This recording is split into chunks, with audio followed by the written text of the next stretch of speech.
Sir আমরা তো সাধারণত তিনটা ওয়ার্ড জানি, যেরকম সিইউটি কাট, পিইউটি পুট এবং বিইউটি বাট। তাহলে বিইউটি বাট হলে পিইউটি বাট না হয়ে কেন পুট হলো, এবং সিইউটি কাট কেন হলো? আমার এই তিনটার ভিতর আমার তিনটা কেন হলো, কিভাবে হলো, এই প্রশ্নটা আপনার কাছে, এবং এটা আমাকে বুঝিয়ে দিবেন।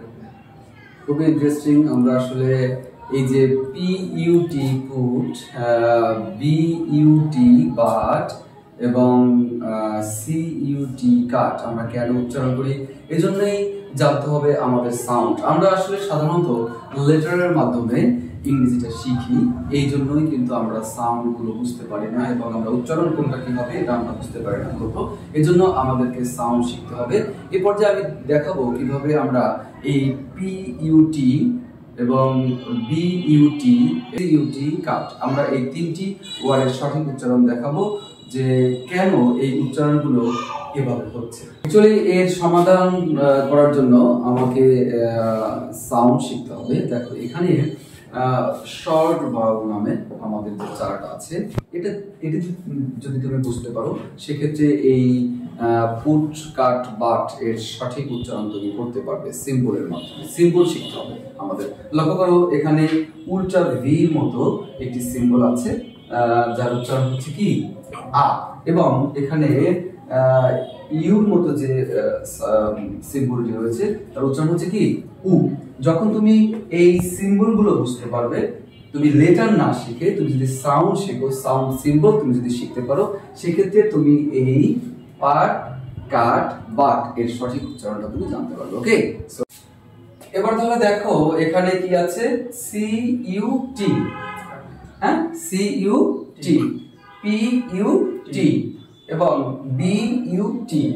তাহলে আমরা যদি উচ্চারণ করি তাহলে কি হবে, কাট পাট বাট উ নাকি আ?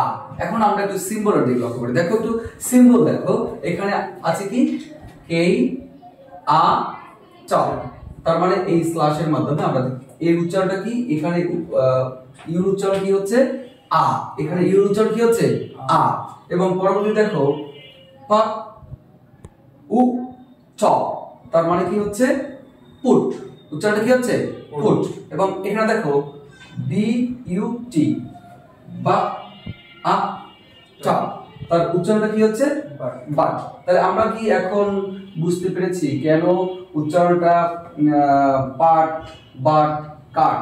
তার মানে হচ্ছে আমরা একটি বিষয় লক্ষ্য করব, ইউ দেখেই আমরা চিন্তা করব না যে এখানে উচ্চারণটা আসলে সবসময় কিন্তু ই উচ্চারণটা উর মতো না, এবং আমরা সব সময় চিন্তা করতে হবে আমরা লেটারের মাধ্যমে না শিখে আমাদেরকে শিখতে হবে সাউন্ডের মাধ্যমে। তুমি যখন সাউন্ডের মাধ্যমে শিখবে তখন দেখবে যে তুমি যে কোনো একটি ওয়ার্ডের সঠিক উচ্চারণ তুমি করতে পারছো। ওকে, সো আমাদেরকে কিভাবে শিখতে হবে? আমাদেরকে সাউন্ডের মাধ্যমে শিখতে হবে। কোন মাধ্যমে শিখতে হবে? সাউন্ডের মাধ্যমে শিখতে হবে। আমরা কি সাউন্ডের মাধ্যমে শিখবো নাকি লেটারের মাধ্যমে শিখবো? সাউন্ডের মাধ্যমে শিখবো। তুমি যদি সাউন্ডের মাধ্যমে না শিখে তুমি যদি লেটারের মাধ্যমে শিখে থাকো, সেক্ষেত্রে অবশ্যই তুমি তখন উচ্চারণ কি করবে? ভুল উচ্চারণ করবে। যেমন তুমি দেখাও কি কি ভুল হতে পারে।